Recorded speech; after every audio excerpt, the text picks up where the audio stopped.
Nous entrons dans le vif du sujet. Évidemment, vous l'avez écouté hier, le président Emmanuel Macron, après la promulgation de la réforme des retraites, il s'est donc adressé aux Français. Il était 20h. Un premier extrait que je vous propose d'écouter, c'est un appel aux syndicats. La porte sera toujours ouverte. Et cela afin d'ouvrir, sans aucune limite, sans aucun tabou, une série de négociations sur des sujets essentiels. Améliorer les revenus des salariés, faire progresser les carrières, mieux partager la richesse, améliorer les conditions de travail. Eh bien, leur réaction, Fabrice Coudour, secrétaire fédéral de la Fédération nationale Mines et Énergie pour la CGT. Bonjour Fabrice Coudour. Bonjour. Bon, alors il y a deux choses. Déjà, on l'a bien compris, il est inflexible quant à la loi sur les retraites. Vous le regrettez, on est tous d'accord, tout le monde l'a dit. Maintenant, il ouvre le champ du débat. Quand et éventuellement, est-ce que vous y allez ou pas ? Et on peut quand même être surpris, mais c'est dans la droite lignée depuis quelques semaines. C'est qu'il ouvre les portes, mais une fois que tout est plié. Donc comme depuis des semaines, on n'attendait pas grand-chose de cette allocution et clairement on n'a pas été déçus. Alors promulgué ou pas, la colère elle est toujours là. Et après un passage en force sur tous les tableaux, on peut pas tourner la page parce que cette colère de la rue, cette démocratie sociale, elle n'est pas entendue. Alors j'ai juste envie de dire que pour faire un peu une image, maintenant que l'index en tout cas senior est retiré, Macron il nous brandit le majeur et il pense qu'il va reprendre la main. Donc c'est un petit peu dingue comme posture et je ne crois pas qu'on sera ouvert à discuter sans ce préalable de retirer cette réforme ou de faire que la loi ne soit jamais appliquée. Bon, c'est choquant, Fabrice Coudour de la CGT, on l'a bien compris, mais en même temps, il y a une dynamique du monde syndical, une dynamique que vous aviez perdue, il faut le reconnaître. Est-ce que c'est l'occasion pour vous de rentrer aussi dans ce débat ? Parce qu'on a besoin aujourd'hui, c'est vrai, d'une vraie réflexion sur le travail. On gagne pas grand-chose quand on travaille. Ça, c'est injuste. Ce qui est clair, c'est que nous, ce qui nous fixe notre mandat, c'est les travailleuses et les travailleurs, c'est nos adhérents.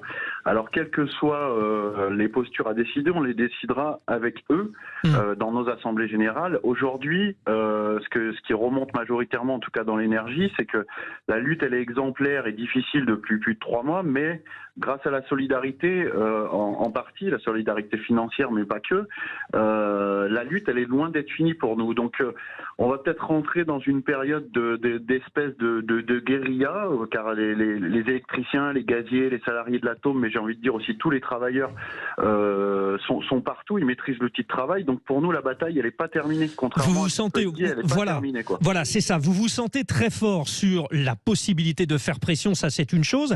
Mais on va dire aussi que vous êtes au cœur de cette question du travail. Il y a des profits immenses qui sont faits par les groupes qui s'occupent de ce domaine de l'énergie. Et ça ne change rien sur les salaires et ça ne change rien sur le pouvoir d'achat. Vous êtes finalement, vous, Fabrice Coudour, au cœur du combat. Vous avez conscience de cette responsabilité. On est complètement au cœur, on a bien conscience qu'on fait partie des secteurs qui sont un petit peu en tête de pont de cette bataille.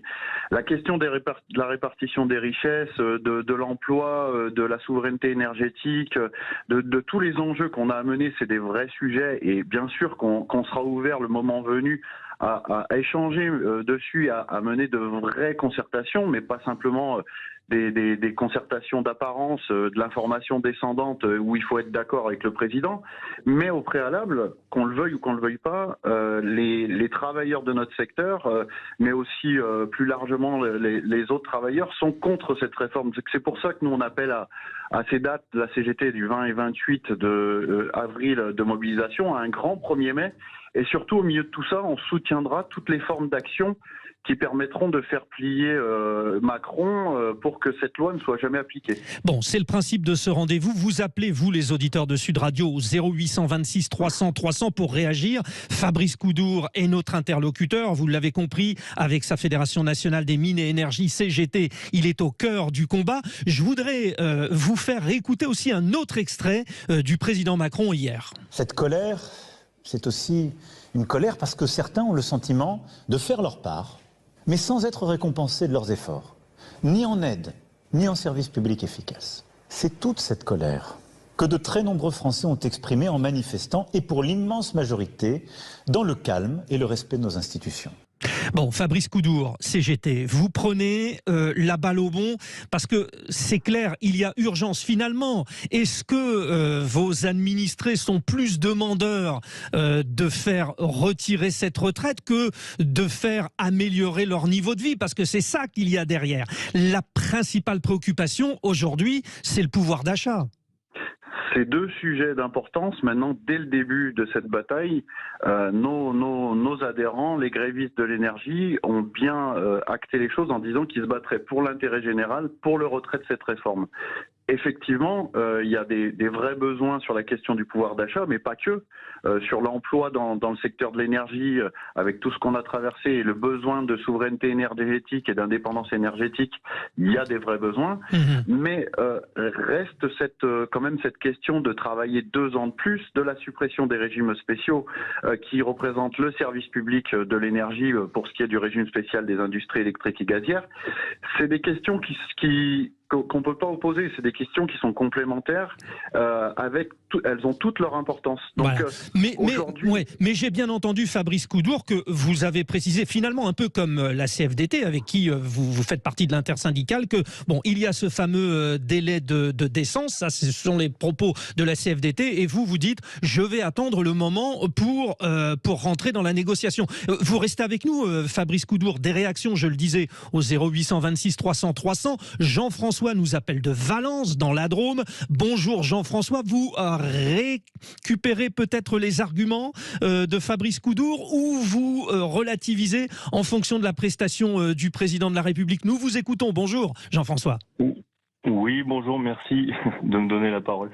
Alors effectivement, je reprends ces arguments-là, mais au-delà du combat syndical, ce qui me semble vraiment important, ce qui me semble aussi important dans l'allocution du président hier, c'est l'aspect institutionnel en fait. C'est que le président en creux nous a fait la démonstration que la Ve République était morte, que la fonction présidentielle, il n'était pas capable de l'incarner, et que de cette façon-là, il remettait sur la table le sujet posé par les Gilets jaunes et par d'autres partis politiques de la refonte des institutions. Oui, allez-y Jean-François, oui. Non, juste un truc, c'est que je pense que ressouder la nation et faire une assemblée constituante et faire des réunions partout en France pour réfléchir sur la Constitution, c'est au-delà du combat syndical évidemment, mais c'est le moyen politique peut-être de rebondir et faire en sorte que finalement on se reparle, quoi. Bon, alors ça, effectivement, c'est important, c'est le principe de Sud Radio. D'ailleurs, il faut qu'on se parle. Vous nous parlez, vous réagissez au 0826 300 300 comme Jean-François. Vous, finalement, vous êtes intéressé sur la deuxième partie de l'élocution de 13 minutes du président. Bon, il parle des 3 grands chantiers, le travail, la justice et le progrès, sous-entendu l'école, la santé, etc., etc. Alors bon, on y viendra. Juste une dépêche AFP. Gabriel Attal veut développer un plan Marshall pour les classes moyennes. Alors bon, je reviens vers vous, Fabrice Coudour. On va nous parler du plan Marshall, du Grenelle ceci, du Grenelle cela. Bon, ça c'est de la politique politicienne.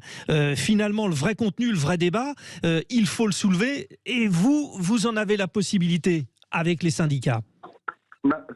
L'unité de la nation, c'est quand même bien de se dire que c'est du rôle du président quand même. Ouais. Après, sur le côté institutionnel, je crois qu'on nous a fait la preuve qu'à chaque fois que le gouvernement a pris la parole et à chaque fois qu'il y a eu des décisions à prendre sur ces quelques derniers mois, c'était deux bidons d'essence qui étaient remis sur la colère.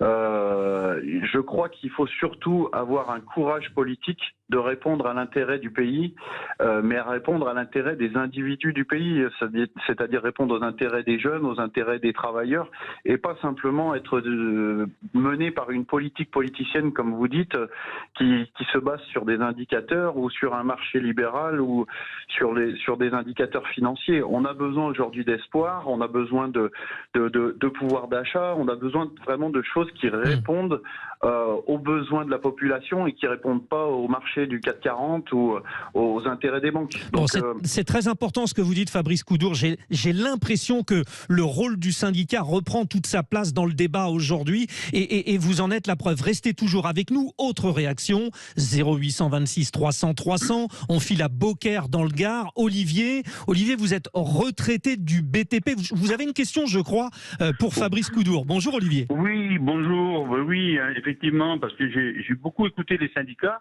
J'ai pas beaucoup entendu de propositions à la place des 64 ans. Alors voilà, moi je propose à ce monsieur, qu'est-ce qu'il pense de supprimer la retraite à 64 ans, de la laisser à 62 ans, voire même 61 ans, en revenant sur les 39 heures, qui augmenterait le pouvoir d'achat en même temps.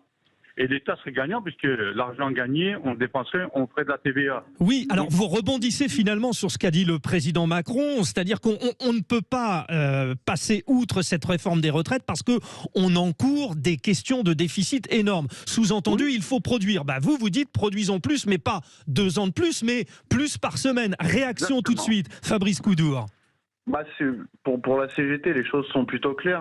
C'est la retraite à 60 ans, les 32 heures pour qu'il y ait plus d'emplois, plus de salariés, évidemment mieux rémunérés avec un minimum du SMIC à 2000 €.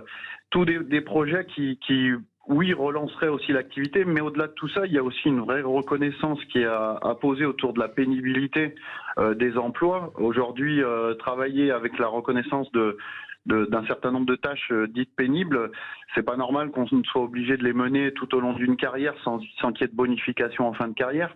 Il y a l'égalité salariale entre les hommes et les femmes, des propositions, on est en capacité d'en faire plein. Le problème, c'est d'avoir le courage politique en face, de les entendre et surtout de les appliquer. Bon, sur le débat, écoutez ce que nous rappelait ce matin, c'était au micro de Patrick Roger, dans la matinale de Sud Radio, Philippe Juvin, qui est donc député LR. Je pense que c'est culturel.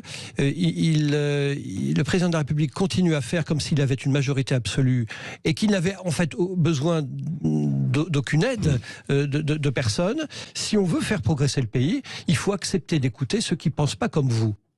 Oui, et c'est un peu culturel. C'est ce que vous nous disiez, Jean-François. Je pense que vous êtes toujours là. Jean-François de Valence au 0826 300 300 sur Sud Radio. Jean-François, j'ai l'impression, et le député Juvin le dit, que finalement le dialogue en France, c'est de plus en plus compliqué. Oui, je pense que c'est... je suis complètement d'accord avec cette position. Je suis navré parce que souvent nos positionnements, nos paroles sont réduites à des positionnements identitaires d'où qu'on vienne. Et ça, je trouve que le débat, et pour le coup, Macron sait tout à fait faire pour nous renvoyer à des débats identitaires. Et je trouve ça dramatique. On a besoin de se parler au-delà de nos identités, justement, et de se parler tous ensemble. Je pense on serait capable de trouver une intelligence collective. Et bon, je suis peut-être un peu idéaliste, mais... mais il faut l'être. Je le pense. Et franchement, moi j'ai l'impression que dans le débat, dans le combat syndical et dans ce qui s'exprime en ce moment en France, le pouvoir nous fait battre entre pauvres, c'est-à-dire des gens qui sont gardiens de la paix, mais qui travaillent un petit peu des fois à mettre de la violence, des gens qui sont pauvres et qui ont besoin d'être rémunérés correctement et d'avoir une perspective de retraite intéressante. Et il nous fait battre entre nous, alors que il a détricoté, le pouvoir a détricoté tout ce qui était le fondement du lien social et des relations. La redistribution malgré tout des richesses, c'est un vrai sujet, donc on ne peut pas passer à côté. Et le débat des retraites... Et il en a parlé. Et il en a parlé, Emmanuel Macron. Tiens d'ailleurs, Olivier, qui lui aussi toujours avec nous au 0826 300 300 de Beaucaire. Hier, le président a parlé des revenus, des carrières, du partage des richesses, des conditions de travail, des seniors et de la reconversion. Qu'est-ce qui vous semble prioritaire? Tout, mon général, ou pas? Presque tout. Mais disons que là, je viens d'entendre une ânerie, mais il faut quand même... Non, alors disons pas une ânerie, disons que vous n'êtes pas d'accord. Allez-y. Je ne suis pas d'accord sur ce que vient de dire le monsieur de la CGT, parce que pour moi, c'est la plus grosse bêtise que j'ai pu entendre depuis des années. Vous savez que le système de retraite s'est effondré avec du passage de 39 heures aux 35 heures. Il n'y a plus assez de cotisation. Si on passe à 32 heures, mais dans 2 ans, on ne paye plus les retraites. il n'y aura pas de cotisation. C'est invraisemblable de dire des choses pareilles. Il faut revenir aux 39 heures, et là, le système est pérennisé, puisqu'il a été fait en 1936, je crois, et il était viable. Si Monsieur Mitterrand a baissé de 65 ans à 60 ans, je crois que c'est Sarkozy qui a passé à 62, parce que le problème existe depuis 1987 quand même, on le sait, et personne n'a rien fait. Et de 39 à 35 heures, ça s'est effondré le système. Bon, alors ça c'est un point de vue très précis. Et pour conclure ce débat passionnant, c'est mathématique, monsieur, hein. C'est mathématique, d'accord. Mais alors, il y a aussi de l'idéologie derrière. Et puis surtout, bon, on vient de le voir, hein, Fabrice Coudour. Bon, c'est difficile de discuter. C'est une bêtise pour les uns, c'est une idée pour les autres. Bon, on n'y est pas encore, mais on va y arriver. Pour conclure sur ce thème, Fabrice Coudour. Je crois que l'essentiel, c'est d'avoir le débat et de pouvoir confronter les idées, et de pouvoir être écouté de la bonne manière. Aujourd'hui, on est quand même face à une posture un peu monarchique du président. Culturellement, il devient la risée internationale, mais culturellement, les Français sont quand même admirés pour le socle social qu'on peut avoir dans le pays. Nous, on a quand même une écoute du terrain, on essaie de construire et de faire vivre la démocratie avec les travailleurs et nos adhérents. Comme vous l'avez dit tout à l'heure, on est en bonne posture en ce moment parce qu'on a beaucoup d'adhésions qui se font, et ça c'est quand même un indicateur important dans notre secteur, mais pas que, dans toute la CGT et même dans toutes les organisations syndicales. Moi j'ai envie de dire qu'il faut repartir sur de vrais échanges, mais il y a un préalable à tout ça, c'est qu'il faut bien prendre en compte la colère dans le pays.